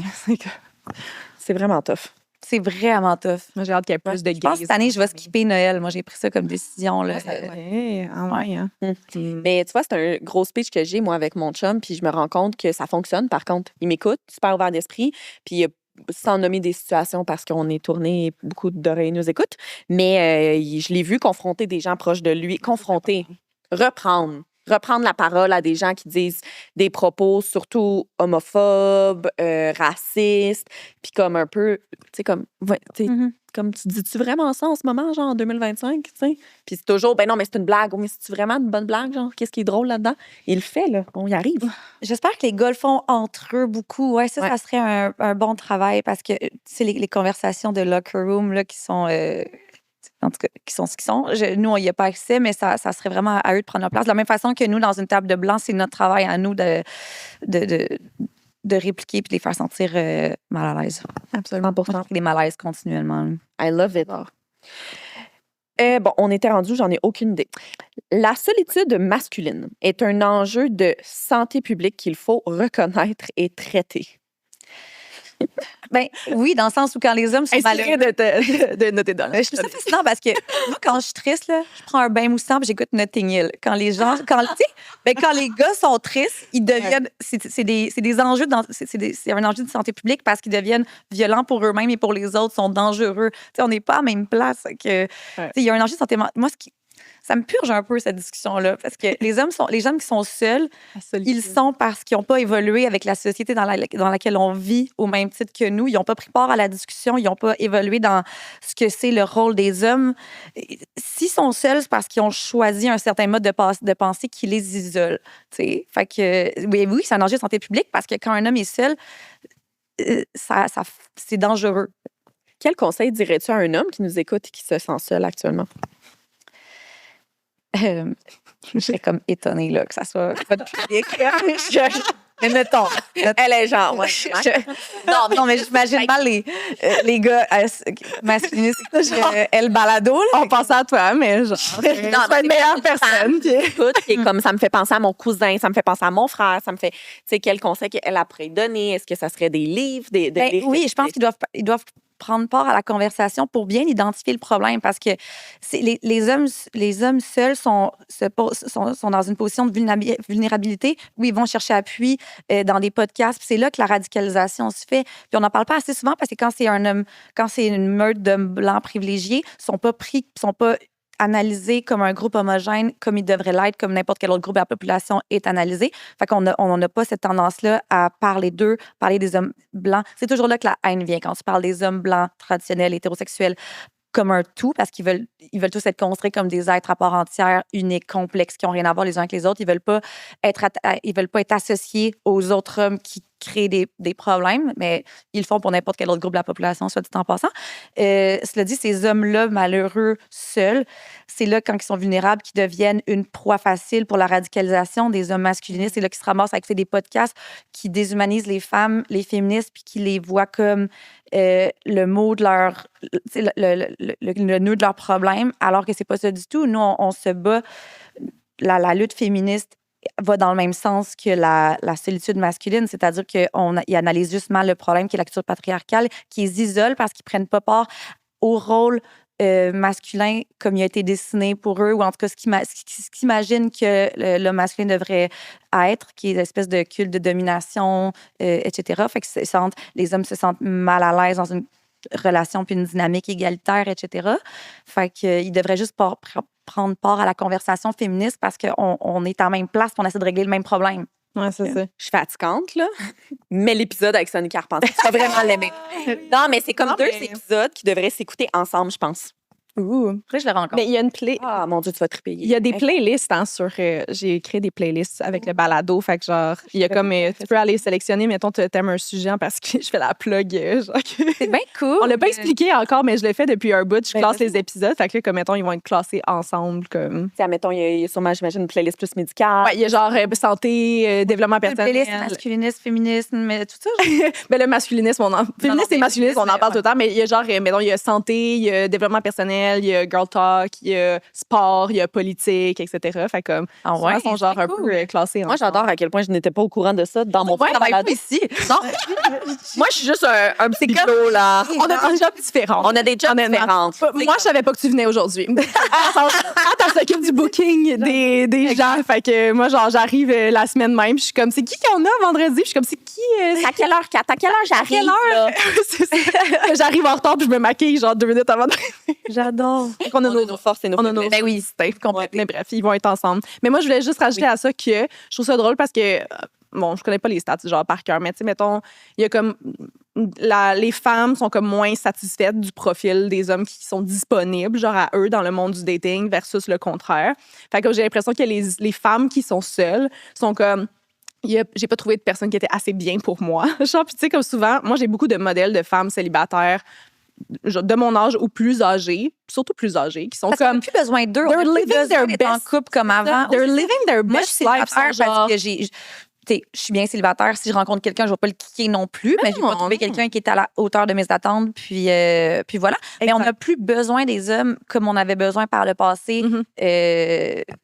Il n'y a pas si longtemps, je veux dire, on a droit à une carte de crédit depuis les années 80. Là. Je veux dire, c'est notre... C'est hier. C'est hier. Là. Fait qu'on n'a plus besoin d'eux aujourd'hui. Salut, c'est Catherine. Je veux vous parler de mon entreprise CLR Physio qui offre depuis peu son premier programme en ligne qui a trait à tout ce qui est la prévention des déchirures à l'accouchement. J'ai bâti ce programme, cette plateforme afin d'aider les femmes à reprendre contrôle, à les aider au niveau de leur santé périnéale et pelvienne. Sur ce premier programme, vous allez apprendre tout ce qui a trait à la poussée lors de l'accouchement, au massage, aux étirements en prénatal et bien plus encore. Je vous invite à consulter mon site internet clrphysio.com et sans plus tarder, retournons à l'épisode. Qui nous respecte, qui nous perçoit comme un égal. Puis encore à ce jour, les hommes construisent une idée du couple hétérosexuel qui est une idée de domination, eux sont là, puis nous, on est en dessous. Moi, des fois, en date, là, ça m'est arrivé que je sentais que ma job ou mon salaire où j'étais dans la vie les faisait pas sentir valorisés suffisamment parce que j'étais en avant d'eux dans ma carrière ou peu importe. Fait que je me faisais... Ils le disent pas comme ça, mais je veux dire, clairement, la relation fonctionnait pas à cause de ça parce qu'ils se sentaient pas valorisés parce qu'ils étaient mon égal, ce qui est juste la base, mais on cultive pas cette idée-là que le couple hétérosexuel devrait être 2 personnes égales. Puis les hommes ont beau dire qu'ils sont féministes, mais leur vision du couple, c'est pas ça. C'est une idée de domination où eux sont plus importants que nous. Absolument. Je réalise que j'ai envie qu'on pose une question à travers nos hot takes. Là. Ben, pose toutes les questions que tu veux, ma chérie. On y va. T'es animatrice. Tu travailles ici. Finalement. Non, mais c'est quoi ta définition à toi, ta propre définition du féminisme? C'est une grosse question qui peut fluctuer de jour en jour, je crois, mais je trouve qu'on la pose pas assez souvent. Parce que c'est tellement... C'est vrai. Mais je te trouve cute parce que souvent, quand t'es genre, j'aimerais poser une question, c'est genre des grosses questions. Puis t'es tout le temps genre, OK, c'est peut-être un peu une grosse question. Parce que je trouve ça réducteur de donner une définition simpliste du féminisme. T'sais, au day-to-day, ça s'applique. T'sais, évidemment, là, la base, c'est l'égalité entre les hommes et les femmes entre les hommes, les femmes minoritaires aussi. Tu sais, comme, c'est juste ça la grosse base. Ensuite de ça, je trouve ça juste trop difficile d'avoir à l'encadrer dans quelque chose de précis. Comme on disait tout à l'heure, comme société, on en a fait des cases très précises, alors que la façon dont la misogynie se construit au jour le jour, puis comment qu'on nous rappelle notre place dans le quotidien, ça n'a rien à voir avec ce sur quoi nos décideurs publics travaillent. Tu sais, c'est pour ça que moi, de mon côté, je travaille davantage sur comment, dans l'intime, dans les relations, surtout amoureuses ou dans notre rapport au travail, ou comment ça s'applique, mais qui ne peuvent pas être recadrés. Fait que moi, je me concentre davantage là-dessus parce que comme société, on parle souvent de ce qui peut plus être recadré collectivement. Mais tu sais, par exemple, sur le marché du travail, on parle souvent justement d'une espèce d'équité sur le conseil d'administration, mais dans la vie, tu as beau être 50-50 au bureau, quand tu arrives dans une salle de réunion, les hommes se tournent vers une femme pour donner son manteau puis demander un café, puis l'espèce de dynamique de secrétaire est pour des femmes alors qu'on a le même emploi que notre collègue. Tu sais, on est traité différemment. Fait qu'il y a des affaires comme ça qui peuvent pas être recadrées, qui peuvent pas être changées par nos décideurs publics. C'est vraiment une réflexion que les hommes doivent avoir dans leur comportement quotidien concret. Fait que moi, je me concentre davantage là-dessus, leur façon au quotidien de nous rappeler toujours qu'on est inférieur à eux. C'est vraiment super intéressant. Puis, dans le sens, ça fait vraiment longtemps qu'on fait ça, puis que je réfléchis là-dessus. Puis aujourd'hui, tu as vraiment ajouté genre une petite pièce de puzzle à ma définition du féminisme puis de l'égalité. Ben, moi, je me concentre davantage là-dessus parce que comme société, on est trop sur l'autre bord. Oui, on est sur le data. On a 3 députés femmes. C'est pas ça. Il y a d'autres choses. Puis les hommes se définissent souvent comme féministes. Puis je pense qu'ils croient, puis ils pensent sincèrement, mais ils réfléchissent pas vraiment comment eux, au quotidien, sans le savoir. Des fois, je donne des gars, puis je leur explique, je suis comme ça, c'est de la misogynie intériorisée. Ce que tu fais présentement comme comportement, tu juste, tu reçois, puis là, le souper, ça leur a un peu dû. Tu sais, l'espèce de relation où c'est, mettons, c'est moi qui fais à manger, puis c'est pas. Moi, je leur dis merci 100 fois parce qu'ils font un craft dinner, puis je dis, espèce de dynamique. Mais la dynamique n'est pas la même, il faut que tu expliques aux hommes. Oui. Puis c'est pour ça que je pense que je date pas. Je suis écœurée d'expliquer aux gars au quotidien comment leur comportement, c'est du sexisme ordinaire, puis qu'ils prennent pas 30 secondes pour réfléchir à leur comportement, mais ils disent qu'ils sont féministes parce qu'ils ont posté le 8 mars un article, genre. Ouais. Non, c'est vraiment intéressant, j'aime ça. Je pose le prochain hot take. Ben oui, vas-y. Que j'ai inventé. Ah, OK. Tu vois ta feuille. Okay. Non, mais c'est juste. Red flag ou green flag, un homme qui se dit féministe? C'est pas un hot take, là, c'est une question finalement. Là, c'est tough. Pour moi, un homme respire, puis c'est un red flag. Là, je sais pas, j'ai vraiment de la misère. Ben, c'est correct qu'ils disent féministes, c'est correct qu'ils soient un allié. Évidemment, nous, on est des alliés de plein de causes. C'est juste, je pense pas que le travail s'arrête parce que tu dis féministe. Puis je pense que la façon parfois que les hommes ont d'agir, c'est qu'ils se disent féministes puis ils ont pas pris 2 secondes pour réfléchir à leur comportement, comment ils prennent part à ce problème-là. Tu sais, moi, je me dis un allié de la communauté noire, mais le travail s'arrête pas parce que tu l'as dit, il faut que tu lises là-dessus, il faut que tu réfléchisses à ton privilège blanc, comment tu es arrivé dans ton poste parce qu'on t'a donné accès à certains lieux de rencontre avec des personnes privilégiées parce que tu ressembles à ce que tu penses, à ce que tu ressembles. Fait que tu peux pas juste dire que tu es un allié, il faut vraiment que tu prennes 3 secondes pour t'éduquer. Fait que je pense pas que c'est suffisant. Oui, tu peux dire féministe, mais au-delà de le dire, il faut que tes actions le démontrent, puis il faut que tu prennes 3 secondes pour y réfléchir. J'ai daté trop de gars qui disent féministes, puis après ça, je les datais, puis j'étais comme, c'est de la misogynie intériorisée, ce que tu fais présentement, puis ils s'en rendent pas compte, puis ils n'ont pas la curiosité intellectuelle, je pense, de s'améliorer. Ouais. Puis je pense que je l'ai dit aussi dans l'épisode avec Sonny, mais tu sais, dans le sens que je pense qu'on peut être féministe et d'avoir de pas avoir complètement déconstruit. Ben nous-mêmes, on a pas ça, dans le sens vrai qu'on est réglé. Moi, j'ai terrorisé. Des fois, il faut qu'on réfléchisse. Absolument. Il y a des personnalités publiques que j'haïs, puis je l'haïs dessus parce que j'ai un problème avec. Tu sais, il faut aussi réfléchir. On n'a pas fini nous-mêmes ce travail-là. Fait que je serais étonnée qu'un homme l'ait fait. Non, c'est ça. Je serais étonnée que le gars, il n'y a pas de misogynie intériorisée si moi, j'en ai encore. Exact, c'est ça. Fait que je pense que comme pour moi, c'est genre, pour moi, it's a green flag, mais c'est genre le bare minimum, comme de se dire féministe. Puis après ça, oui, ça va tout dans les actions. Puis comme, c'est pas grave si, selon moi, c'est pas grave, mais c'est grave. Mais comme, s'il y a des fois où est-ce que justement t'as des comportements genre avec la misogynie intériorisée ou quoi que ce soit, mais c'est aussi, c'est quoi ta réaction par rapport à ça? Parce que on peut en discuter, je peux te call out un peu sur des trucs ou comme, tu sais, de mettre en lumière des comportements que tu fais. Genre, je m'attends, si t'es féministe, je m'attends à ce que tu sois à 150% dans l'écoute, puis dans le genre travail sur toi-même, faire comme qu'est-ce que je peux faire pour rectifier la situation. Au même titre que s'il y a quelqu'un de noir qui me dit, hey, ça, ce comportement-là, c'était un peu raciste, je vais être genre, je t'écoute et Oui. j'assimile. Mais genre, tu les sais, hommes blancs hétérosexuels n'ont pas ce rapport-là. Quand on leur Ouais. parle de comportement, ils se braquent rapidement en Ouais, disant c'est « Je suis un bon gars, tabarnak! » Moi, si quelqu'un me dit « Oui, Hey, c'est ça, c'est un petit peu... tu sais, je suis à l'écoute, je veux m'améliorer, je veux comprendre. » Ou quand, de la même façon, quand des minorités visibles parlent, par exemple, du comportement des Blancs comme colonisateurs, je me braque pas en me disant genre, je suis pas de même. Tu sais, Ouais. je me sens pas part de toute façon de ce genre de personnes-là, mais je suis à l'écoute puis je suis de leur côté. Mais je sais pas pourquoi les hommes font ça. Mais il y a comme une béquille supplémentaire au Québec, je pense.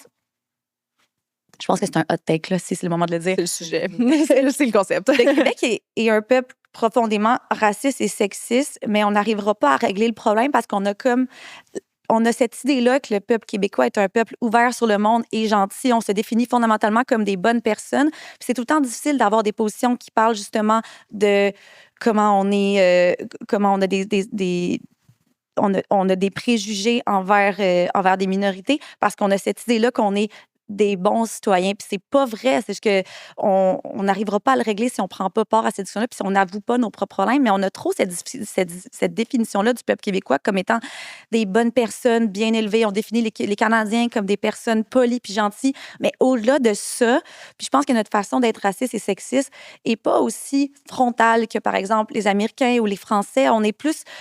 C'est plus insidieux, notre façon d'agir. Tu sais, on ne cadre pas les gens nécessairement de façon aussi disgracieuse qu'ailleurs, mais tu sais, par exemple, les communautés visibles ont moins accès à des logements. S'il y a plusieurs locataires qui appliquent à quelque part, il y a quand même d'autres façons de fonctionner où nous, notre racisme, notre sexisme s'applique, qui est plus subtil, j'ai envie de dire. Puis encore là, c'est pas ma place de le dire parce que de toute façon, je suis blanche, mais ça reste que les deux problèmes, je pense que c'est un peu la même façon qui s'applique au Québec. Puis on a de la difficulté à avoir cette discussion-là parce qu'on se définit trop comme étant gentil et bon. Je suis 100% d'accord. Ouais, moi aussi, vraiment. Ça fait 1 heure qu'on tourne. Est-ce qu'on en pose une dernière? Puis on... Ah ouais, hein? All Déjà? right. Attends, laisse-moi. Mais c'est ça. Choisis ta préférée dans la liste des hot takes. Je t'en laisse une. OK, attendez, là. C'est trop difficile, gang. C'est parce que là, vous voyez Ben, j'en pas ai nos écrit. listes, là, mais... Genre, trop de cartons. Oui, j'en ai écrit genre vraiment beaucoup. On fera une part 2. Oui, j'aimerais ça. Très cool. T'aimerais ça? Oui! C'est vraiment nice. C'est trop difficile, Marie-Lou. Je ne sais pas lequel prendre. Ils sont tous bons. Comment je peux choisir? Je pense que je vais prendre la dernière. La dernière de la page 1? C'est parce qu'il y a une page 2? Non, de la page 2. Ok. La vraie dernière. OK. Je peux-tu la poser? Oui, vas-y. Les initiatives seulement féminines, comme des groupes de sport, de travail, d'entraide, tu sais, les groupes de girls, favorisent l'isolation des femmes. Non, laissez-nous avoir notre girlhood en paix. Voyons, j'espère qu'il y a personne qui pense ça. C'est sûr qu'il y a des gens qui... En fait, je te confirme qu'il y a des gens qui pensent genre... Patience. Oui, j'ai tellement entendu souvent là, genre un groupe de vélo de filles ou genre un groupe d'entrepreneurs de Mais filles. ça, c'est genre l'affaire que les hommes répondent tout le temps. Si nous, on avait notre moi, vous avez le monde entier qui est à vous. Non, mais ça, c'est juste... Justement, ils prennent pas 2 secondes pour réfléchir à leurs privilèges puis comment c'est pas la même chose. Les hommes font souvent cette erreur-là de mettre sur le même pied d'égalité certains comportements. Tu sais, même, mettons, moi, quand je m'exprime sur ma colère envers les hommes, eux, ils comparent ça à leur colère envers les femmes. C'est pas la même chose. Un groupe de la population dominée qui dénonce son colonisateur puis comme la personne dominante, son oppresseur. C'est pas la même chose que son oppresseur qui kick sur sur sa victime. C'est pas juste... Il faut qu'ils prennent 3 secondes pour réfléchir à ça. Puis à jamais parce qu'ils remettent toujours ça sur l'idée que si nous, on faisait ça, ça serait pas accepté. Non, parce que vous êtes pas à la même place que nous autres. Fait que, ouais. Louder. Ouais. J'adore. Mais je veux pas que ça soit fini. Dernière question? Ben, avant-dernière, il en reste... On pose une dernière question, qui est une question plus ouverte. La question fleur à vie. T'es prête? Vas-y. Quelle est la marque que tu souhaites laisser dans le monde en tant que femme féministe assumée? Si j'en avais une, ça serait ouais, si je peux aider les jeunes femmes à se voir dans un modèle qui leur ressemble davantage, tu sais, physiquement, qui prend la parole, juste d'être un modèle différent de ce qu'ils peuvent voir pour les intellectuels sur la place publique, ça serait déjà un bon bout de morceau. J'ai pas la prétention de croire que je peux vraiment changer l'opinion des des hommes contre qui je me bats. Fait qu'au moins, si je peux rallier les femmes puis au moins mettre des mots sur comment elles se sentent, ça sera déjà assez. Je pense que comme auteur, de toute façon, la seule chose que je peux faire, c'est écrire des livres que j'aurais aimé lire moi-même, tu sais. Fait que c'est ça que je sais faire. T'es bonne dans tes réponses, je trouve. Moi, T'as tellement bien répondu. Là. j'aurais répondu à la question 2 en ce moment-là. Ah non, mais genre, tout ce que tu as dit dans l'épisode, j'ai tout adoré. Tu t'exprimes tellement bien. Vraiment. Je comprends vraiment ce que tu dis, de faire comme d'essayer d'avoir une représentation différente. Ouais. Comme... Parce que moi, en grandissant, j'avais pas ça. Tu sais, il y avait des féministes que j'appréciais, tout ça, mais on dirait que comment moi je me percevais ou comment j'essayais d'être comme fille dans mon apparence, on dirait que je sentais pas que je pouvais être les deux. Je sais pas si ça fait du sens. Oui, ça fait. Mais tu sais, on a grandi avec des émissions où il y avait toujours la jolie fille un peu niaiseuse, la fille intelligente qui a quelque chose à dire, un peu moche. Puis on dirait que t'avais pas la possibilité d'être pris au sérieux, de faire un peu les deux. Puis il y a des hommes dans une pièce qui ont décidé ça de toute façon, là, mais après ça, on est un peu discrédité dans ce qu'on a à dire quand on ressemble à une certaine image. Puis je pense que pour les filles, d'avoir des féministes qui sont plus près d'eux en termes d'image puis d'âge, c'est déjà cool. Ouais. Comme c'était caricaturé, mais pour moi, Legally Blonde a actually eu un impact sur moi à tel point dans mon secondaire. Tu sais, comme. Je l'écoute à ce jour-là. Puis comme. Il faut que tu sois capable de. Ben, tu sais, dans le sens, évidemment, le message est clair et tout, mais comme. Moi, j'aime le côté. Je pense que c'était avant-gardiste un peu comme film. C'est tellement avant-gardiste. Ouais, vraiment. Là, je les réécoute et dis, ben oh, wow. On devrait faire une soirée pyjama, puis genre, écoutez. Ils arrêtent pas de dire qu'ils vont faire un 3, là. Moi, je vis pour ça. J'aimerais tellement ça. Ah oui, ben oui, ils font un 3, puis ils en refont. Mais je sais pas s'ils le refont ou si c'est le 3e, mais ils ont choisi une Elwood, là. Fait que moi, j'ai vu Reese. J'ai pas rêvé de ça. Okay. Genre, faire comme, this is the new Elwood. Genre, quand elle a été choisie, c'était quoi son édition, puis tout. Mais il y a vraiment une belle. J'ai vu le lore. Nous, on est quand même grandi avec des émissions qui avaient des grandes caricatures comme ça. Tu sais, je pense à Buffy contre les vampires, même Radio Enfer au Québec, où c'était tout le temps l'espèce de... des stéréotypes de filles où tu dois tout le temps choisir une case, tu sais. Fait que ça n'a rien à voir avec la réalité, évidemment, mais je veux dire, on a vraiment tellement baigné là-dedans en grandissant que c'est dur de s'en départir puis de se dire que nous aussi, on a quelque chose à dire puis que ça a de la valeur autant que les autres. Mais pour vrai, bravo d'avoir répondu aux questions de la sorte et surtout de ne pas avoir... mis un filtre sur ce que tu disais? Oui, j'en ai pas souvent. Non, c'est ça, je pense aussi. Non, mais je pense que mon plus gros défaut puis ma plus grande qualité, là, ça me met dans le marde, mais c'est aussi comme parce que, encore une fois, genre, un homme aurait fait la même chose puis ça serait pas son défaut, ça serait juste comme un atout dans son CV, à la limite. Là. Ouais. Tu comprends? C'est pas du tout un défaut, moi, je crois, de dire les choses telles qu'elles sont puis d'arrêter d'avoir peur de comment tel, puis Sylvain va réagir sur ton extrait, tu comprends? Non, mais tu sais, les gars, c'est vraiment valorisé, mais après ça, tu sais, même chez moi, sur le marché du travail ou dans ce que je fais, je veux dire, de la façon dont je m'exprime, un gars serait porté au nu, puis moi, c'est évidemment vu différemment, mais je pense que comme fille, on a souvent trop pris notre place, puis on a été gentils, puis ça, là, présentement, je pense qu'on a fait le tour, là, puis qu'on peut passer à une autre étape. Absolument. 100%. Dernière petite question, Marie-Lou. Ça fait 4 fois qu'on dit ça. C'est pour vrai, c'est la dernière. OK. Mais on fait tout le temps ça. OK. Si tu avais quelqu'un à nous référer pour le podcast, une femme que tu trouves inspirante, que tu connais ou que tu connais pas, mais qui serait une parfaite invitée pour nous, qui ce serait? Ah, mon Dieu, j'aurais aimé ça y réfléchir, ça. Attends une minute. J'avoue, c'est assez On spontané. peut y réfléchir, là. On coupera s'il y a un OK, parfait. Bouge 2 secondes, OK? Parce qu'on dirait que vous avez invité quand même ceux que, tu sais, que j'aurais... On commence à avoir un bon on commence à avoir un bon line. Je suis un peu en amour avec notre balado derrière. Ben, je le suis toujours. Dernièrement, j'ai comme eu un autre coup de foudre. Cute. Ouais. Je suis d'accord. Mais c'est important pour vrai, dans le contexte dans lequel on vit. Ben, peut-être ça va t'aider, là, parce que depuis tantôt, quand on parle, souvent, j'ai des idées de sujets. Là. Dans les idées de sujets, j'aimerais qu'on aborde là, pour des prochains épisodes, ça serait entre autres la pornographie. J'aimerais avoir un épisode sur la pornographie, un épisode Moi, j'ai un contact pour ça. Ah ouais, hein? Oh, j'ai une idée, mais cherche son nom. Vous savez, la TikTokeuse connue, qui est une ancienne femme qui était en situation d'itinérance, qui est présentement... oui, Annie Archambault, ça serait vraiment cool de l'avoir. Annie répond à nos DM. Il y avait écrit? Oui. Ah, ouais. Mais des fois, c'est... Mais non, mais en tout cas, elle est super aimée, je crois, du grand public et sûrement pas juste mon DM. On y enverra cet extrait-là. Oui, non, mais super pertinente, puis ça serait cool. Absolument. On fait un petit Annie écran Archambault. Oui. la tag. Mais j'ai un contact pour pornographie. Pornographie. Dans mon émission de télé, j'ai passé en entrevue une réalisatrice de films porno, mais c'est une femme lesbienne Ah, c'est bien cool. qui réalisait de la porno gay homme. Mais voyons. That was awesome. Oh, mon Dieu. Ouais. Genre, après. j'ai assisté à un tournage. Non! C'était vraiment Il était juste dans le coin à regarder ça, genre. Ouais. Oui. Sentais-tu creep un peu d'être juste comme. Mais non, mais c'était pas actually le tournage. C'était comme un peu. Ben, c'était pendant le tournage, mais tu sais, genre, je les ai pas vus fuck en avant de moi, mais tu sais, genre, installés, genre, les scènes, genre, mettons, les first kiss, comme la mise en scène au début, blablabla. C'était vraiment intéressant. Ben, Mais, C'était cool. juste pour comme ça soit encore plus ironique, là. Vraie dernière question. C'est juste, non, mais je me dis, là, on vient de dire, OK, pornographie, on va réinviter Annie pour parler du sujet de l'itinérance. Ouais. Elle aussi pour la question du logement ou toute la situation. Ouais. Ça pourrait vraiment être Y intéressant. a-tu des sujets, tu penses, là, mais là, écoute, t'as pas regardé tous nos épisodes, mais qu'on. Ouais. Y a-tu des sujets qu'on miss out en ce moment qu'on devrait donc aborder dans notre balado féministe? C'est la première fois qu'on pose cette question-là. En même temps, c'est tough si, genre, la personne n'en a pas comme suivi. Non, c'est ça. Et la Moi, je suis majorité. vraiment des dans gens. mes recherches de livres. Fait que pour vrai, je suis tout le temps un peu déconnectée de tout. C'est con, mais genre, je suis en recherche. Même des fois, il y a des trucs littéraires qui me demandent mes meilleurs livres québécois de l'année. Je suis comme. Je sais que je suis auteur, mais je veux dire, je passe pas j'ai pas Mais non, le temps de je lire comprends. pour le Moi, fun. j'assume, Fait il y a que personne je qui suis écoute. dans la bibliothèque en train de lire des vieilles archives. Tu sais, je suis pas tant à jour. Ouais. Je veux dire. Mais en même temps, je me dis, si on pose cette question-là puis que la personne nous donne un sujet qu'on a déjà abordé, on est comme good job. Ouais. Genre, Non, mais tantôt aussi, je Mais pour m'étais la masculinité toxique, honnêtement, même François Ouais. Fidéry, où il y a sûrement quelqu'un d'autre qui pourrait en parler à part lui. Là. Non, mais c'est non, lui, Sonny ça. a dit OK. qu'il ne pouvait pas aborder la masculinité toxique parce que c'était pas genre son sujet en tant que tel. Non, mais il Vous disait référez à que selon lui, c'était les types de masculinité. Ouais, lui, c'est genre les types de masculinité en général, mais il nous a Intéressant. dit OK, qu'on genre pouvait des faire un livres. épisode juste sur la masculinité. Épisode de lui. Il sort sûrement, je vais te le dire tantôt. Je vais, on s'en reparle.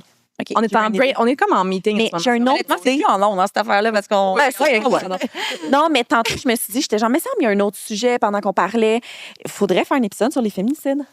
Ben oui. Oh, mon Bon, Dieu. voilà. OK, non, ça, c'est. Féminicide, obligatoire, pornographie. Bon, voilà. Masculinité toxique. Mais honnêtement, féminicide, ouais, là, faudrait. Puis, Itinérance. Itinérance. Bon, parfait. Merci d'être venu dans notre meeting. C'est très apprécié. Où est-ce qu'on peut te suivre, Elisabeth? Oui. C'est le temps de faire un petit Oui, ventre. d'abord, il y a mes 2 livres chez Boréal, Daddy Shoes, l'été de la colère. Là. Daddy Shoes, donc, il y aura la nouvelle édition qui sort le 5 août en librairie, juste à temps pour la journée du livre québécois qui est le 12. Sinon, mes chroniques sont sur Novo Info toutes les 2 semaines. Puis aussi, Sur je publie du Instagram. contenu là, féministe sur Instagram. Donc, C'est quoi ton handle Instagram? Elisabeth Lemay, Génial. j'imagine que c'est pas mal ça. Ouais. Yeah. Mais merci tellement de l'invitation. C'était vraiment cool. à Ouais, toi. je suis très contente. Si vous voulez nous suivre, on se plug aussi. Ben oui. Si vous voulez nous suivre sur les plateformes, c'est Elle le Balado sur Instagram, TikTok. Et vous pouvez vous abonner, partager. Vous devez vous abonner. Ouais, abonnez-vous sur YouTube, suivez-nous sur Spotify, partagez l'épisode, commentez votre moment préféré. Donnez. Aidez-nous dans notre brainstorm. Oui. Faites des sujets que vous voulez qu'on J'adore. voit. Donnez 5 étoiles. Taguer Annie Archambault partout. Oui, that would be nice. Puis, en passant, c'est souvent moi qui gère un peu plus les réseaux sociaux. Puis des fois, les requests, on l'échappe un peu. Fait que relancez-nous, gang. Relancez-nous. Puis donnez 5 étoiles. Oui, Je sais pas si vous avez aimé l'épisode, donnez peut-être 5 étoiles. Donnez 5 Je me demande si on va se faire envoyer chier aujourd'hui. Je pense Ben que oui. j'ai hâte de voir. Non, je suis la j'ai hâte de voir gardienne qui des je vais bully. La gardienne des extraits. Rencontrer les nouveaux boys que je Là, on est là, on est Ouais. 3, on est craqués, on va genre bully back. Ben Tout le monde qui va donner des mauvais commentaires, on va les exposer en story. On va faire la. Moi, j'écris à leur employeur. J'appelle. Des fois, il y en a un qui était un infirmier dans un établissement. J'appelais au Oh, CHSLD, un au casino. J'appelais le monde. Honnêtement, moi, je suis bien à jour. Desjardins aussi. Là, je suis tout le temps. Desjardins, je pense. Ils disent quoi quand t'appelles? Ah, ben, ils sont bien gênés. Là, honnêtement. Ben oui, c'est gênant un peu ton employé qui bully une fille parce qu'elle a fait une chronique sur l'avortement. C'est pas. Mais c'est Pas une belle gênant. représentation. Non, c'est ça. de ton métier. Je les Tellement. tag puis tout ça. J'aime ça. Wow. Amazing. Merci tout le monde. Merci Elisabeth. Merci Et à on se revoit mercredi prochain, 10h. Bye. Puis pour une partie 2, éventuellement. Oui, saison 4. Bye.